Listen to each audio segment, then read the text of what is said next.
Revenons à présent sur la journée galère pour les usagers du tramway. Un incendie volontaire la nuit dernière a perturbé le trafic toute la journée. Pas de T3, de T7 et de Rhône Express. Et le T4, lui, n'a circulé qu'entre la gare de Vénissieux et Fézin. Jade Terlinck. Des câbles encore noircis par les flammes, en partie fondus et donc inutilisables.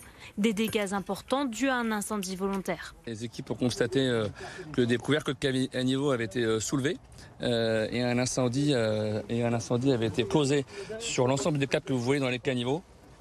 Et ces câbles servent à la fois à alimenter les tramways avec la caténaire, mais aussi toutes les armoires qui servent à la sécurité de circulation des tramways. Sur place, la police scientifique mène déjà l'enquête. La direction de Keolis espère retrouver le ou les auteurs de cet acte de malveillance. C'est très rare, voire sur ce type d'installation, on peut parler de quelque chose d'inédit de cette manière-là. On fera tout pour que ça ne se reproduise plus. On est en partenariat, je vous dis, avec les forces de sécurité de police.